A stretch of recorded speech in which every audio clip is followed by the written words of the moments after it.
If I had written this speech thinking of others, Chairman, worried about opponents, what they'd say on social media, you know, I wouldn't have written it, because this is politics.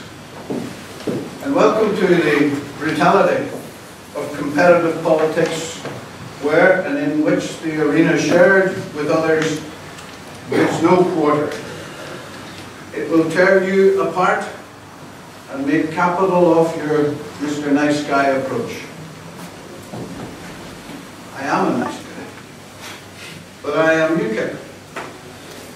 And I say to you, it's time to stand up and enter this arena, and from my perspective, it's time, UKIP, to take off the gloves.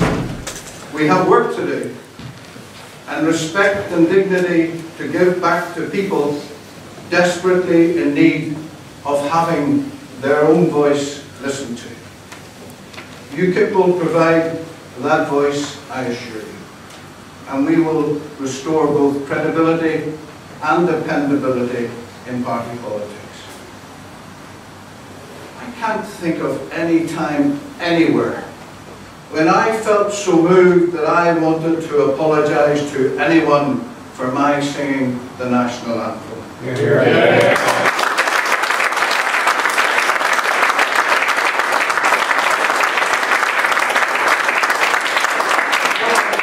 The problem is, if you didn't sing it, then why would you apologise unless this canary did sing and apologise for doing so? And what kind of leadership is that? How could you stand at an event as illustrious as a remembrance service and not sing the anthem? Hear, hear.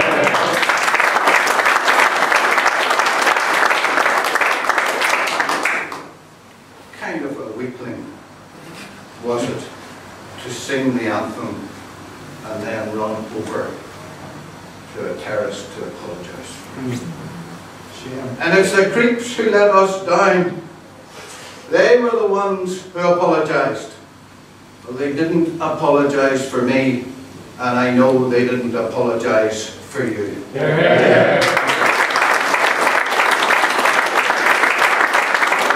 Not for the first time, and surely not for the last time, the Ulster Unionists will portray themselves as the lost tribe of unionism. Now they have pitched their tent outside the executive, but remain firmly rooted in the talks which brought about a deal, which I'll talk about a bit more later. And it's kind of funny, folks, that the platform politics of Ulster Unionists, that once great movement fallen from grace, has agreed itself to be second best, to be yesterday's cast-offs, its policies and its direction more fit for the bin than the ballot box, with a cardboard cutout soundbite leadership of little experience as shown, and running away from the contest before it begins. UKIP, tell the voters, if the Ulster Unionists in opposition were as poor as they were in government, then there will not be any opposition. But UKIP, we will be there keeping all parties bar none honest, on their toes, and working for the people, the real people that count. And never let us forget, it is the people who count, and the people that matter.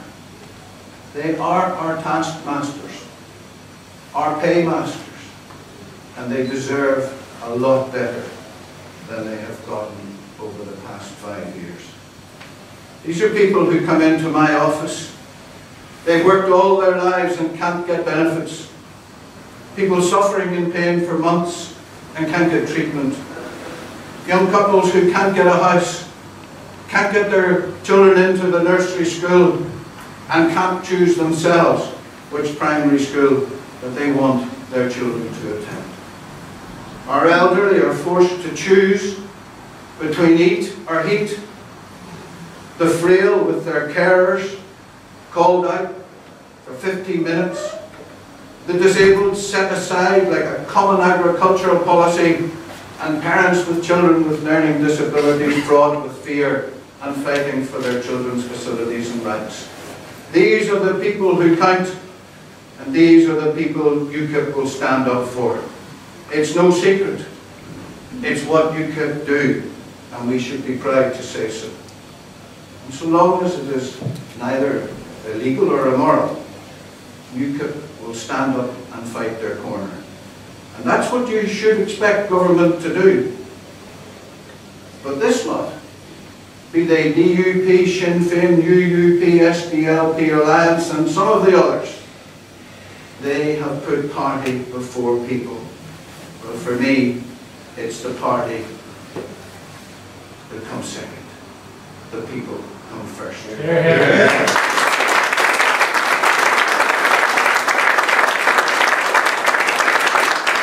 It's not the coalition at fault, nor is it the system at fault. It is the parties and their woeful ministers who are at fault by their incompetence, their arrogance, yes, let me say, their inability to grasp their own grief. The only minister this lot haven't introduced is a minister for excuses and bungling. Perhaps on second thought, that's what they're all good at. Talk about our victims. In this deal, there is no excuse for leaving victims out in the cold, or forgotten casualties of the past. We should be honouring the innocents caught in the line of terrorist fire, and we should be standing alongside their loved ones. And how could any party conjure up an agreement entitled A Fresh Start without including victims? Of all the people deserving a fresh start, our victims come top of my list. Just like everyone else, they too must have a future, and to exclude them or to patronise them as they're doing now with the promise of a private member's bill is really a total insult to them.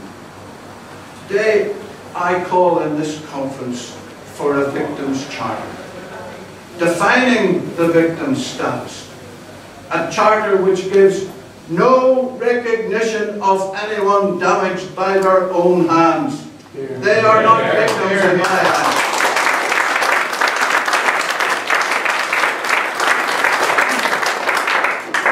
But a charter which does quite rightly recognise the damage caused by the terrorists, and a charter I want to see written by the innocent victims, putting together a rapid process to bring to an early conclusion how best their needs can be addressed. A charter for governments to action and bring closure to the people, giving them real rights. We can no longer be a part of casting aside victims in the name of some phony political expediency. At the conference, I stand alongside all victims. One of those victims is my friend Michael Gallagher. And I recall him saying this: there are at least 10 people who will be sitting at their Christmas dinner this year who were involved in the Oma bomb. And the intelligence know these men. Like I said, I've never spoken against their investigation team in its history. But without doubt you cannot help feel extremely let down by what happened. And put simply, in a few weeks, this Christmas, like all Christmases before, will not be good for our victims. Is it too much to ask that we make this the last Christmas ever when our victims haven't got the closure they need to their own separate and personal needs? I don't think it's too much to ask. And it hurts. They're constantly in our thoughts. And it is people like them, I say, we must stand up for, because long gone are the days when UKIP be called a single issue party. 4 million votes for our policies in a Westminster election puts us right up there in the real contest for hearts and minds. We got 4 million votes for one seat. The Scottish Nationalists got 1.5 million votes for 56 seats. That's terribly wrong. But UKIP, we march on. And so far have we travelled, but the pundits right now are talking about even our chances of overturning a 23,000 Labour majority in Oldham. Well, that's not down to just one single issue. And long gone too does the word in our brand title stand only from independence from the European Union. It's key, but today and in regions across the United Kingdom, we gather support and momentum from all sorts of people demanding, as we do, independence from the freewheelers and the freeloaders, the hijackers of our causes and our policies, the usurpers of freedom and democracy, who want everything but contribute nothing. They whinge, they dodge, and they bluff the people, and then they crawl back into the crevices they came from. You know them? They're the good doer hypocrites who cling on to the establishment, who are in the establishment, clamouring for high-tech positions on quangos and statutory bodies as ineffective, costly hangers-on, low-level wasters. And you know them all. The hospital board members who can't manage, the school board governors who won't stand up to the minister, the squad of civil servants who govern without accountability, and the bureaucrats who roll out red tape when it suits them, and the great and the good who want to mollycoddle criminals and reduce sentences. These type of chancers and more like them, they can't face up to UKIP. They can't accept our challenge. Because you know that UKIP know, and we're telling them that their game's up. And just like the people, UKIP have had enough of those having a say in government and political affairs, sticking their noses into matters they weren't elected on issues fighting for our identity and for justice on which they have no conscience. Yes, there surely is a fed-up feeling with officialdom and their lamentable excuses and blame games, hiding their mistakes and concealing the truth. We tell the hangers-on and the chancellors some good news. UKIP bring with us that head-up good feeling, and we are after you, and we will find you. And it's no coincidence to find UKIP providing leadership on two fronts: protecting our Britishness at home, here in Northern Ireland, and protecting our sovereign identity in order to free us as a nation state from the pitfalls and the pit bulls of Europe. And I have a message for the United Irelanders, those clinging on to a pipe dream over which they will not concede that 82% of our people are not interested in a united Ireland. My message is as strong as ever. The Provos weren't successful in bombing, in mutilating, in murder, in political convincing either of pushing Northern Ireland over into submission and into an all-Ireland unitary state. Their dirty war failed. And no matter how strong the Sinn Féin mandate remains, it is their mandate, and it's not mine, and it's not in my name, and not in my time. And on this day, coincidentally, on this day when another party gathers at its conference to hail the heroes coming home of yet another deal of fudge, concessions, and sweeteners for their faithful. I say this to the Republicans, the Nationalists and the Unionists alike. UKIP will not tolerate an armed RI council in overarching control of Sinn Féin or any other party in government. Sinn Féin, IRA have no place in Northern Ireland working together, and I will not be working with them.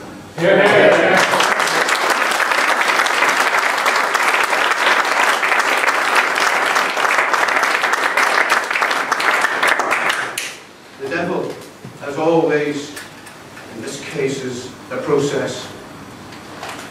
A never-ending process with Republicans. The peace process and the political process.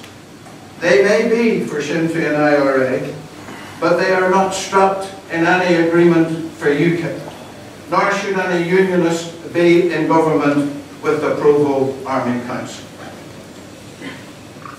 We know he's resigned, or he's retiring. And I can't think that the well-grounded politician that I grew up with, Peter Ross, that politician that he is, or was, or can be today, could be happy to be recommended the party be in government with the political wing of Provisional IRA. I've known him over a long time, and to be fair, I have to say, in my dealing as UKIP leader here with him, I found him to have kept his word and to be honourable in the discussions and the private outcomes that I'm aware of. It would be churlish, UKIP, to wish him well and then rake over his past. I'm not going to do that. He will be gone soon enough in a succession of coronations to be decreed by him. And what he's decreed is Nigel Dodds, the party leader, and Arlene Foster, the First Minister. It would be a DUP bearing Peter's legacy of the fresh deal start. I wouldn't go out on that contribution if I was him. So let's think about this so-called deal. For people, they say, is it to help the armed provost leave the scene? Is it to allow or force Peter Robinson to rewrite his memoirs? Does it weaken or strengthen the union? What difference will it make to our daily lives? We know, I've spelled out where we stand on the Army Council, a tough, uncompromising principled stand that no Democrat across the Western world would reject or argue with. Just before I get actually into this storm deal, let me deal with an issue that some people want to gossip about. Let me mention briefly the TUV. UKIP overtook them last time out. We have displaced them as the largest of the smaller parties. We are growing, and make no mistake, as we grow, they will move and try to move onto our ground, and they will not hold back in putting around spiteful, untruthful rumours as they've done before. They fear UKIP, and where the TV follow, they have a voice, but it's a voice people are walking away from. The TUV are against everything. UKIP, on the other hand, are a pro-self-determination, devolution party. And we are standing candidates to make things better. Better for the people. Not to wreck the system and destroy having a say in our own affairs. The TUV can go ahead and they can join with the direct rulers. The naysayers throwing in the towel now, preferring non-elected English Tories to govern us with Tory policies. Tory policies for water rates, for tax credits, against bus passes, for reducing the block grant, and Tory ministers free to govern direct rule. But it won't just be that, it will be joint rule with Dublin. So go for it. Go for it, TUV and anyone else But you go alone and don't sell the pup of a new devolution. That's not what you're talking about. It's not new to set up a glorified county council with no powers, only scrutiny. No legislation except adopting that sent to you from London and Dublin. If you want policies from London sent to Stormont to scrutinise, you can't reject them.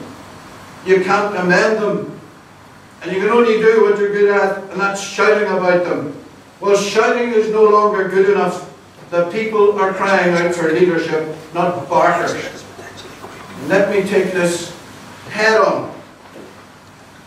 No punches pulled. And it's not normally my style. But the low-level cheating comment by a recent convert to TUV saying David McNarry was the architect of the Good Friday Agreement. Let me tell you, conference, if I had been, it would have been a hell of a lot better than it is or was. I was not involved, not engaged, nor about. My time in government came into that with David Trimble as First Minister, as his senior advisor after the agreement. In all modesty, this would have been a lot better deal than it was. And what we're demanding now in terms of money, you can rest assured that David McNarry would have been demanding at that time £1 billion. But we never got it, and we're still borrowing it. So let me come back to the deal. They say it took 10 weeks in the making. And that's very funny because we thought this deal was done last Christmas. But what we have is the sanitised version of the deal that never was and couldn't be, because Sinn Féin realised that adopting austerity here, they would be ridiculed in the Republic where they want to be in government. It is nothing but a deal for parties. It's not for people. And let's not escape it. It's not a real deal. It's not even a half-baked deal. It's a hodgepodge wish list, putting us all into hock and leaving nothing to commend it. My initial response was a half-baked deal which paints the Tories parties as a bunch of political dilettantes giving cover to the armed IRA Council remaining in government against the wishes of public opinion. UKIP want a deal which benefits people, not just political parties, particularly as those parties have all contributed substantially to the financial mess which helped bring about this deal and make it necessary in the first place. But we will be monitoring the delivery of this package.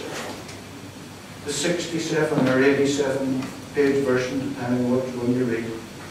We'll be monitoring that as the details unfold over the coming months to ensure on your behalf that it delivers real, tangible benefits for the people, and it is just not a means for parties to hold on to office, because as a party we stand for a new kind of politics.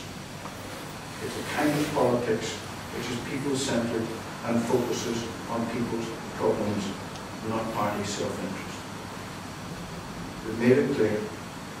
We want to see the IRA Army Council's links to Sinn Féin meaningfully ended. And we will still look for progress on that front until it happens. UKIP wants Northern Ireland to succeed, and for devolution to deliver a better life for all our people and a future for our children. And let me say there isn't, say it again, there isn't a lot wrong with our system of devolved legislative government. It's not the devolution, it's the people who work it. It works in Scotland and in Wales.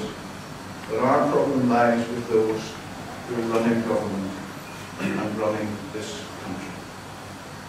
For 8 years, the same 5 parties have between them destroyed the health service, decimated the school system, ruined the roads and transport services, built little or no affordable houses to make a difference, turned our universities into run-down campuses, put our farmers on the breadline, put jobs at risk, deterred investment, and made a mockery of justice, law and order.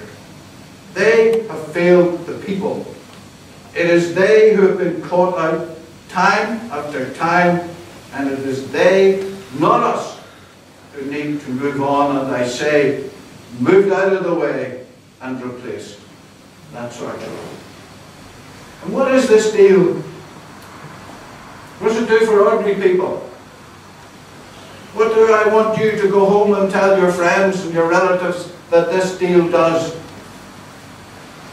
How will it prevent the stacking up of queues, of hospital waiting lists?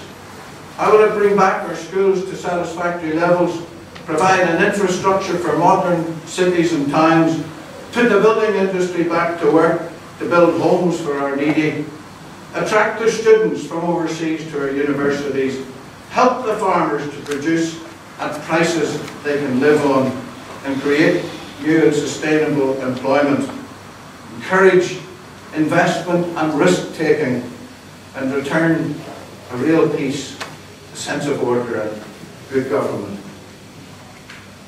The honest answer, folks, is this deal doesn't impress anyone. It hasn't come into our world, the real world that we live in, the real world of real people crying out for real and positive leadership. Remember what triggered the 10 weeks of talks?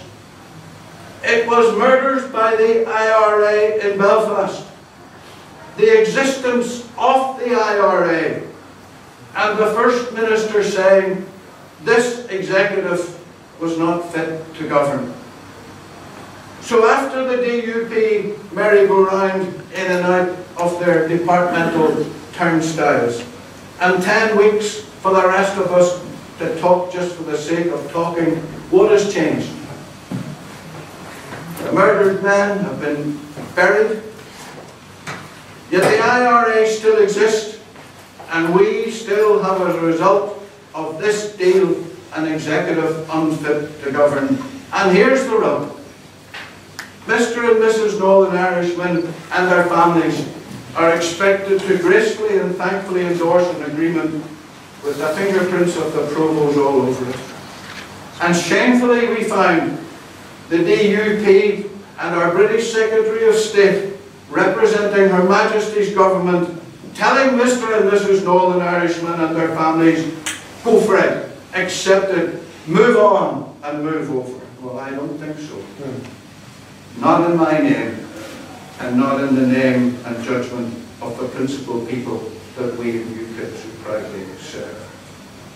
No government in our Western world would accept an armed army council in their government.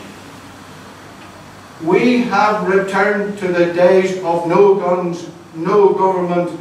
And can you remember who coined that phrase? It was that pathetic party behind the no guns, no government that has turned itself upside down and is sitting in government with the Armed Army Council and recommending its continuance. They are what they are, Sinn Féin IRA. We stopped saying that 2 years ago. The media said you can't call them Sinn Féin IRA. William Crawley would have jumped down your throat for saying it. They're back to what they were and what they are. They are Sinn Féin IRA. Like you, I heard on Monday, the Deputy First Minister giving his interpretation of this agreement. He said as a result of the agreement, and he said it with a straight face, as if the lights of the Castlereagh Holding Centre were shining on him. He said armed gangs and criminals would be chased down. Martin McGuinness was only talking in the mindset about chasing down dissident Republicans. Why? It's simple. He says there is no IRA. The IRA don't exist according to Mr. McGuinness. And the problem, Deputy First Minister, with that is You are spoofing. The Chief Constable said they existed. Peter Robertson 10 weeks ago agreed with the Chief Constable, and not only was the Chief Constable correct in his belief, the Secretary of State Security panel of experts verified the Chief Constable's words, but they went even further. They said the IRA exist, have weapons, and that the Provo Army Council controls Sinn Féin. So let's be very circumspect when I say to you, UKIP, it's intolerable, it's unacceptable, and it's a blooming disgrace that we have in government Sinn Féin under the boot and the control of their Army Council. And it is to be swept under the carpet by media commentators, by spin doctors and the great and the good, to hear no evil, speak no evil, see no evil, no backbone followers of the establishment. Let me say, UKIP, you can have no better reason presented to get out there with the people and to do our level best to effect change and to send back to Stormont next May a UKIP team who will not relent until Sinn Féin with their Army Council are removed from Stormont.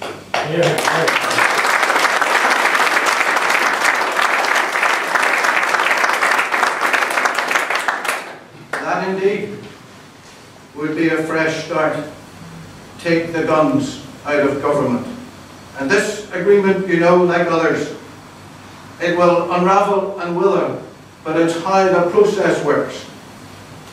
But meantime, how scandalous it has been for nearly a year since that last Christmas deal to find that millions of pounds have been squandered on fines going back to London and ripping into there being no money available to ease the pain of thousands of our patients waiting on hospital appointments.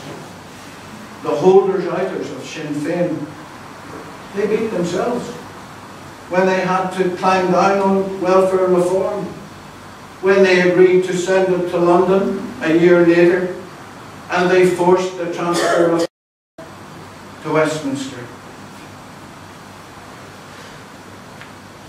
What kind of a government, what kind of people have we got in government?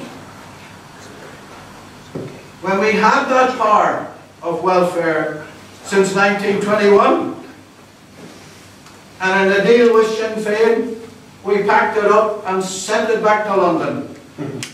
The transfer of power. There's no government gives back power when you have it, except our executive. But just now to hang on with me. I want to turn to Europe.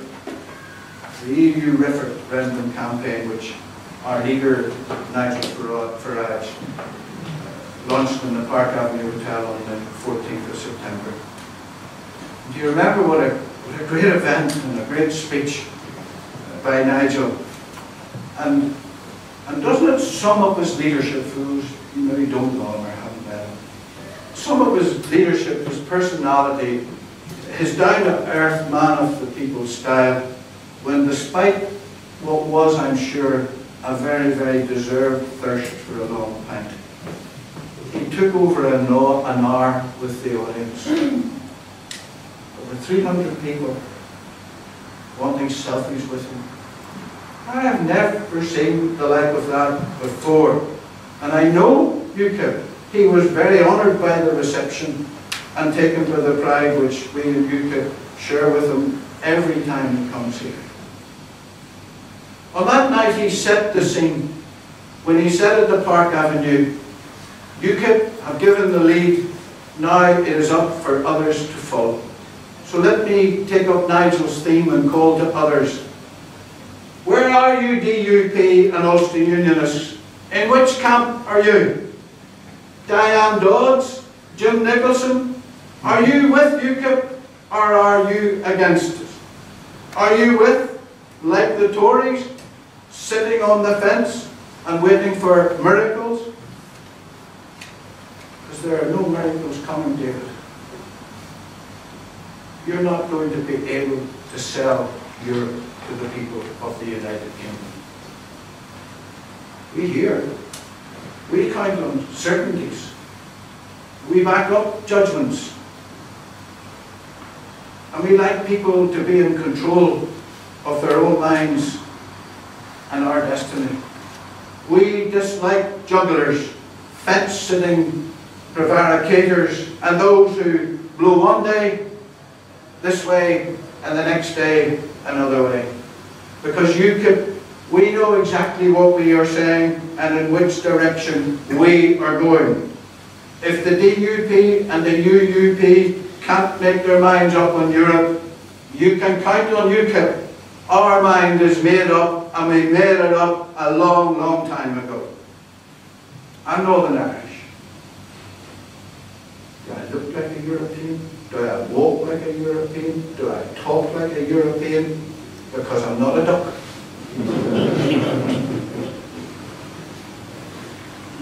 What's European? A mixture of hot-blooded, cold-blooded, anemic politics, controlling the inner sanctity of closed-shop trade barriers and conditions in a German-French stitch-up which bears no resemblance to the older folks when they signed up for the original common market. It's no wonder UKIP want a referendum to free our country from the machinations of the European Union, keen to accept and take our money, but unwilling to recognise our right to self-determination. And it's absolutely no wonder the Prime Minister prevaricates over a referendum while he runs down his time in office. He's got 4 more years to go, and the country knows it, and so do his own party. And yet he's to deliver a referendum that we are going to back.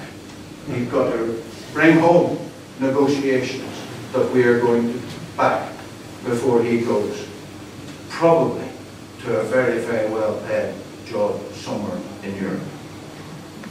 And the truth is, he's not going to secure any of the changes to the EU treaties that most of the public want the most. He is attempting the deal of the century, like an estate agent selling the home of an owner without his consent.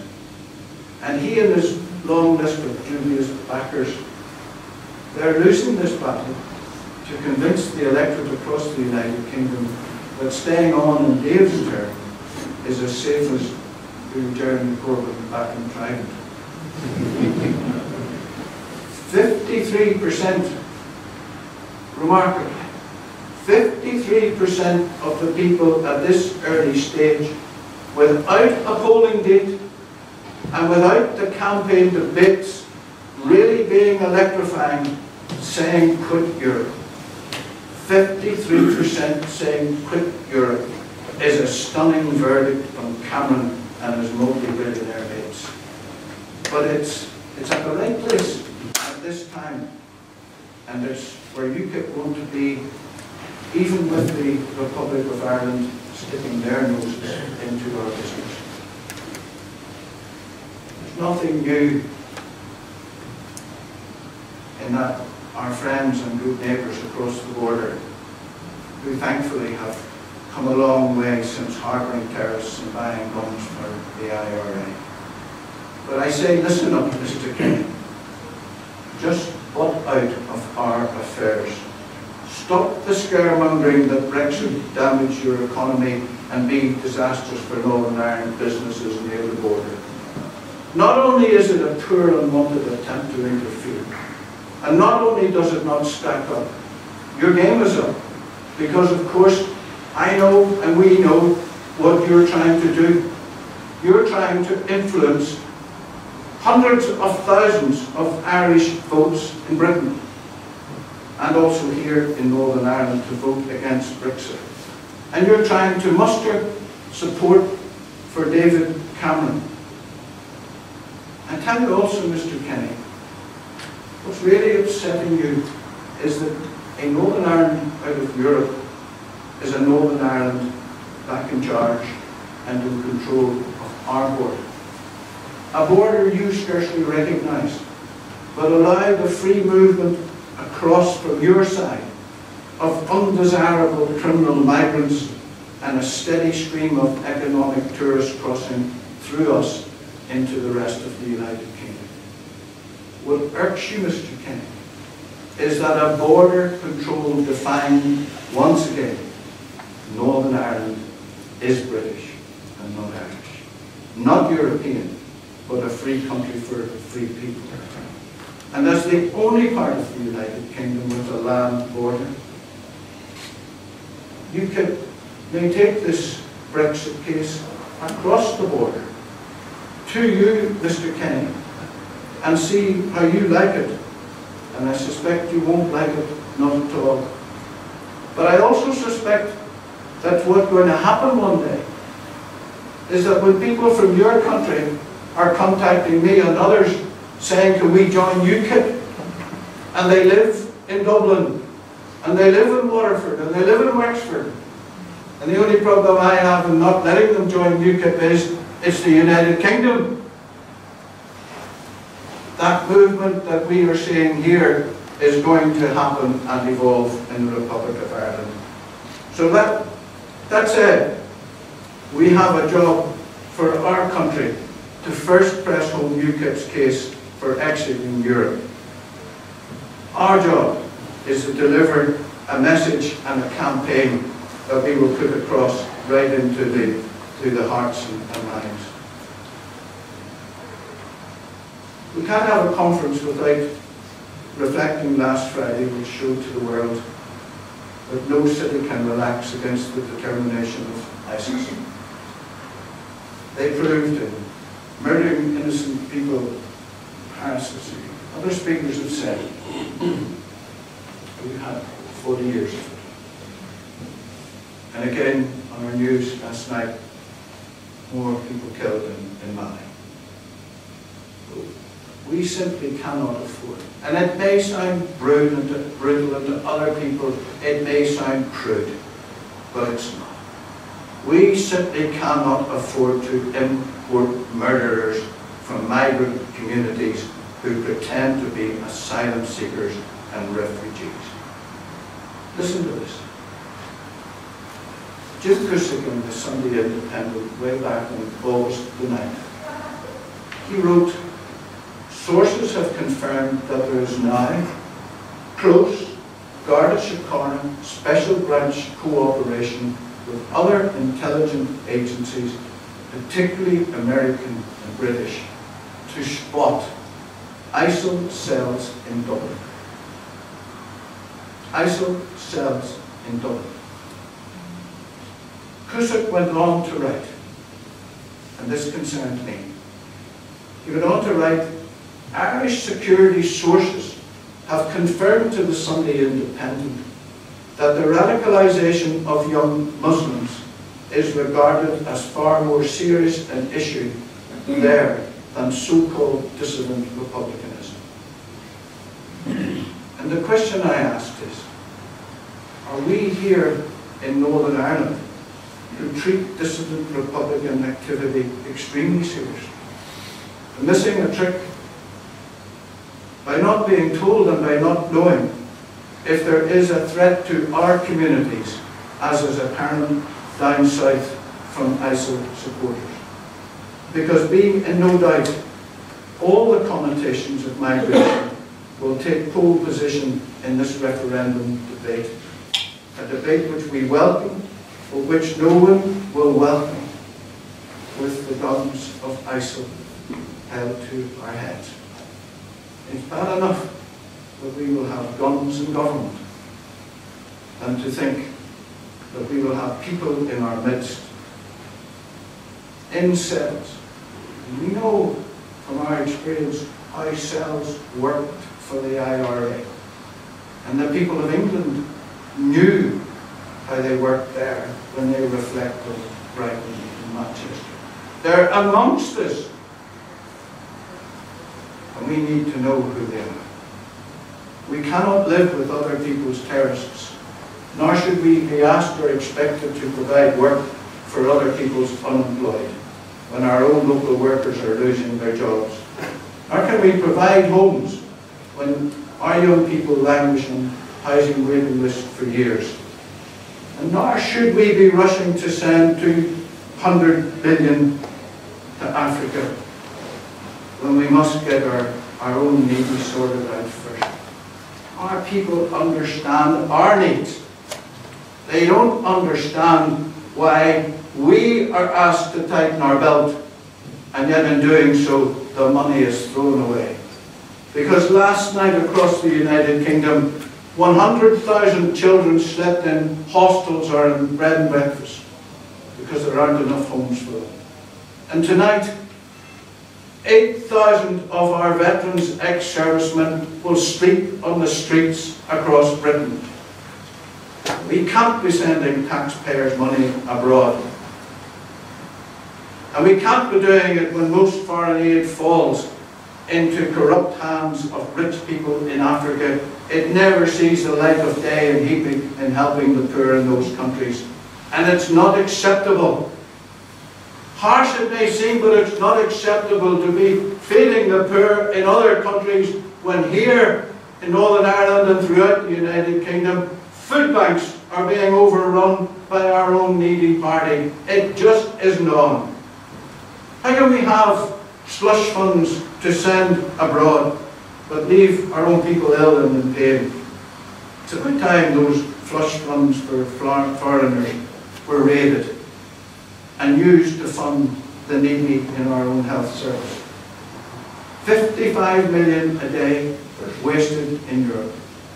Yet we have thousands waiting in pain for relief. We have mothers jockeying their budgets while we import Europe's and the world's problems, allowing, do you ever hear it? Allowing the mothers of migrants living here to send their benefits back home to from where they came. And when a Nobel Peace Prize winning economist, Professor Angus Deaton, the son of a Scottish miner now operating out of Princetown University in New Jersey, says he would like to see a ban on Britain giving money to 20 or more countries, people listen. When he says foreign aid doesn't do much good, people sit up. But it's not this government who seemingly by their treatment of others are prepared to do more from them than they are for our own people. That's not just scandalous, it's shameful. There has been so much stolen from us by Europe conference. Our identity, our national security and pride, our standards, our values, our culture, generally our way of life and the way of life we want and we want to lead it. And that includes our decisions, which I welcome, to embrace the culture of others. And when we do it, we find the majority integrating into our lifestyle, bring much for us to enjoy and benefit from them. Across Northern Ireland and in Belfast, there are many other communities that it is a great pride for me to go into their midst and enjoy their... You didn't frankly have the balls to put country before party.